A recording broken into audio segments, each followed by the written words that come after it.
নমস্কাৰ বন্ধুসকল, মোৰ নতুন ভিডিঅ' এটালৈ আপোনালোকক স্বাগতম। আশা কৰোঁ সকলোৱে ভালে হ'ব।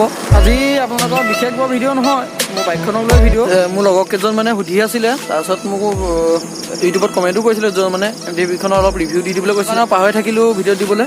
চ' আজি বোলো একে চাইডে দি দিওঁ, তাত ছাৰ্ভিচিংটো হৈ যাব আৰু বাইকখনৰ বিষয়ে অলপ কৈ দিম, কি ডিছএডভান্টেজ বা এডভান্টেজ আছে।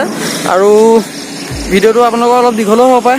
মই জিলাত যাওঁ, জিলাত ছাৰ্ভিচিং কৰোঁতে কি প্ৰব্লেম বা আদি কৰি যিখিনি আছে সকলোখিনি দেখাই দিম। তাৰপিছত এতিয়া টাইম 5:30 হৈছেগৈ। চ' ৰাতিপুৱা আহিবলগীয়া হৈছে, জানেই 7টা বজাত ডিলাৰ খুলিব, সেইটো কাৰণে ৰাতিপুৱা 7টা বজাৰ আগত পাবলৈ কৈছে। সেইটো সম্পূৰ্ণ আপোনালোকে চাব বুলি আশা কৰিলোঁ, তেতিয়াহে মানে সকলোখিনি বুজি পাব। তো ব'লক।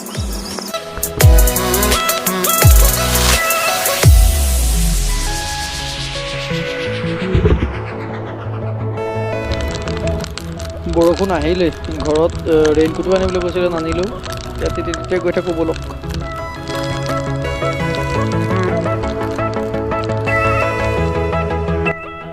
এন গাইজ, ৰাস্তাটো চাওঁ অৱস্থা। ফ'ৰলেনটো য'ত বনাইছে তাতো মাজে মাজে এনেকুৱা অৱস্থা হৈ গৈছে। 6-7 মাহ মানেহে ভালকৈ গ'ল নেকি ৰাস্তাটো, তাৰপিছত আকৌ এনেকুৱা হৈ গ'ল। যোৱা ৰাস্তাটো বহুত মাজে ঠাই এনেকুৱা হৈ গ'ল।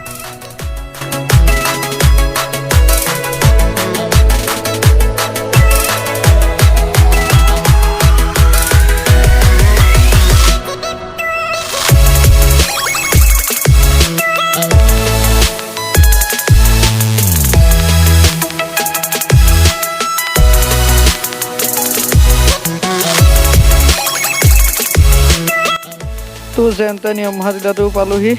এতিয়াৰ পৰা কিমান দেৰি ৰখিব লাগে ব'লক। তো অলপ সোনকালে পাইছিলোঁহি, 7টামান বজাৰ পৰাহে এইখিনি কাম কৰিছে। তাৰপিছত ফাৰ্ষ্ট মোৰে আছিলে। তো এতিয়া বাইক ওপৰলৈ উঠাই আনিলোঁ, আৰু কি হয় বা চাই যাব। এণ্ড গাইজ, এইটো কথা এটা কৈছোঁ, মানে যদি আপোনালোকে FI বাইক কিনে, তেতিয়া ছাৰ্ভিচিঙত যদি যায়, তেতিয়া এই ইনজেক্টৰটো যিটো দেখিছে এই ভিডিঅ'ত, এই ইনজেক্টৰটো চফা কৰি দিবলৈ ক'ব, তেতিয়া বাইকখন ফ্ৰী হয়।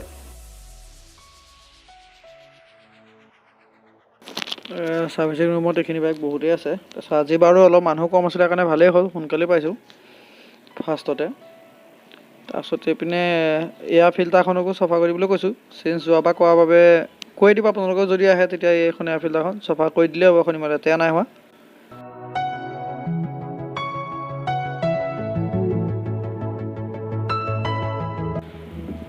আৰু এটা গাইজ কথা আছে, মই পাছত ক'ম, ইয়াত দিছে এডভান্টেজ এটা, মানে স্পৰ্ট বাইকবোৰ এইটো এই ডাবুল ষ্টেণ্ডাৰ্ড যে দেখিছে, এই ডাবুল ষ্টেণ্ডাৰ্ডৰ আপোনালোকক অকল ইয়াত লগাবলৈ জেগা দিছে, কিন্তু অকল ডিলাৰত বা ভাল কৰিবলৈ ষ্টেণ্ডাৰ্ড লগাই ল'বলৈহে দিছে।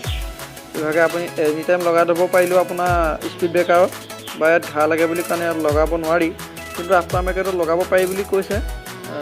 লগাই লোৱা কিছুমান লগাই লৈছে, প্ৰব্লেম নাই। হ'লেও ৰিস্কি হয় অলপ।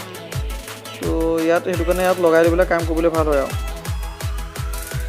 আৰু এইডাল হৈছে আপোনালোকৰ ইনজেক্টৰটো লাগি থকা কেবুলডাল, ইয়াত থাকে এই ইনজেক্টৰটো এতিয়া খালি FI চিষ্টেমত গৈ কিবা গেছ দিয়ে নে কি নাজানো, তাত শুকুৱাই আছে, সবাই চফা কৰি আছে। চ' আপোনালোকে কৰাই ল'ব, এইটো বহুত ইম্পৰ্টেণ্ট কাম এইটো। তো বাকীখিনি যিখিনি কাম আছিলে চফা কৰা বা নট টনা যিখিনি আছিলে ছাৰ্ভিচিঙত, সেইখিনি চব কাম কৰি হৈ গ'ল। এতিয়া আপোনালোকৰ এক্সেট আনিছোঁ চেকআপ কৰি চাবলৈ। আচলতে এইটো এক্সে নহয়, FI ষ্টেচন হয়, চব FI বাইকখিনিৰ কাৰণে। এতিয়াতো BX6ত চব FI দিছে, সেইখিনি এটা কিবা কম্পিউটাৰৰ লগত আছে ৰিলেশ্যন। আপোনালোকে ইয়াৰ পৰা প্লাগ এটা গৈ সেই কম্পিউটাৰৰ লগত কানেক্ট কৰিব লাগে, তেতিয়া যিখিনি প্ৰব্লেম থাকে সেই প্ৰব্লেমখিনি চব দেখাই দিয়ে। এতিয়া মোৰখনৰ এতিয়া ৰিপৰ্ট আহিলে গম পাম কি আছে কি নাই। তো চাই যাওক ৰিপৰ্টটো অহালৈকে।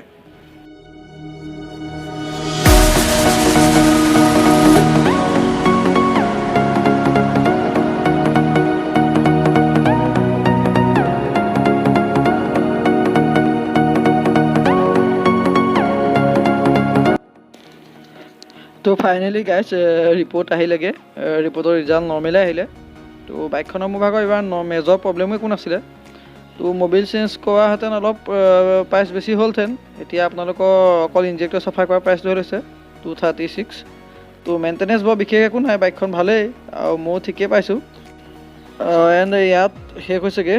তাৰপিছত তলত এতিয়া বাইক ধুবলৈ পঠিয়াব, ধুই মেলি উলিয়াই লওঁ, তাৰপিছত ভালকৈ ভিডিঅ'ত বুজাই দিম এডভান্টেজৰ বিষয়ে। তো চাই যাব ব'লক।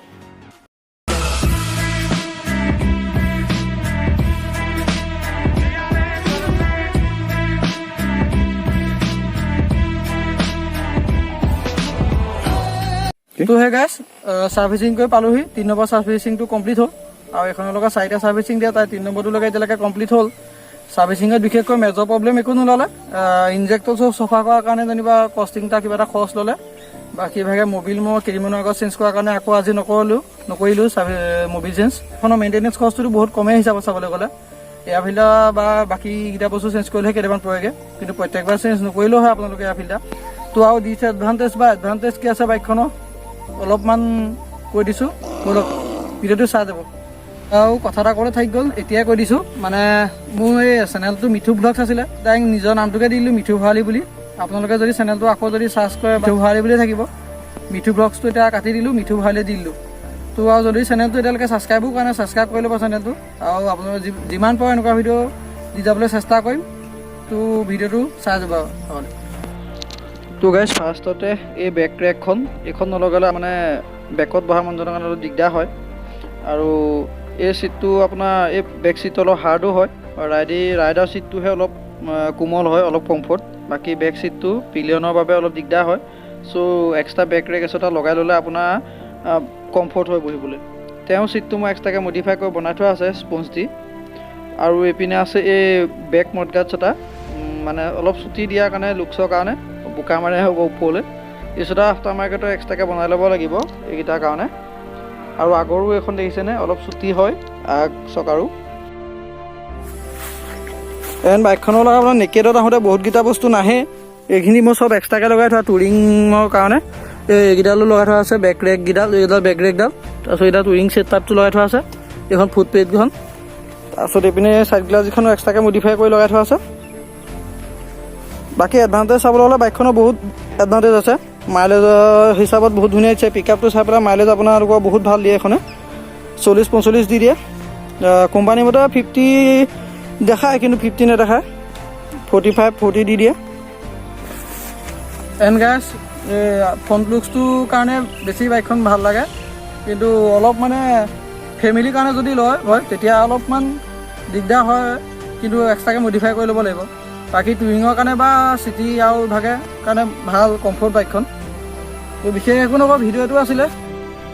আৰু এটা কথা, যদি আপোনালোকে এই বাইকখন লয় তেতিয়া ইঞ্জিনৰ মবিলটো চাই লৈ ভৰাব, কাৰণ এইখনে 850 ml খায়। মই 1 লিটাৰ খাই বুলি পেলাই এনেই কিনা হৈছিলে, আকৌ ৰিটাৰ্ণ কৰিলোঁ বেলেগত ভৰাওঁতে। আৰু এটা কথা, ইয়াত আপোনালোকৰ ডিজিটেল মিটাৰ দিছে। এই মিটাৰটোত আপোনাৰ দুটামান ফিচাৰ অলপমান মানে এনেই দিয়া থাকে, কাৰেক্ট নহয়। যিটো এভাৰেজ মানে প্ৰতি লিটাৰ মাইলেজ কিমান, সেইটো আপোনাৰ ইয়াত যিটো দেখাই থোৱা আছে 43, এইটো কাৰেক্ট নহয়। কেতিয়াবা আপোনাৰ কম হয়, কেতিয়াবা বেছি হয়, এইটো এনেই মানে দিছে আৰু। তো আশা কৰোঁ বন্ধুসকল ভিডিঅ' চাই সকলোৱে ভাল পাব। আৰু যিমানখিনি মোৰ এক্সপিৰিয়েঞ্চ আছিলে 8 মাহেই হ'ল, তো সেইখিনি আপোনালোকক ক'লোঁ। যদি আপোনালোকে কিবা ডিচিশ্যন লয়, মই ডেছক্ৰিপশ্যনত মহাদিলা যোৰহাটৰ দাদা এজনৰ নাম্বাৰ দি দিম, সুধি চাব পাৰিব কিমান কষ্টিং হ'ব বাইকখনৰ। যদি মই এতিয়ালৈকে চেনেলটো ছাবস্ক্ৰাইব কৰা নাই তেতিয়াহ'লে ছাবস্ক্ৰাইব কৰি ল'ব আৰু ভিডিঅ'টো লাইক শ্বেয়াৰ কৰিব বুলি আশা থাকিল। তো আজিলৈ বাই বাই।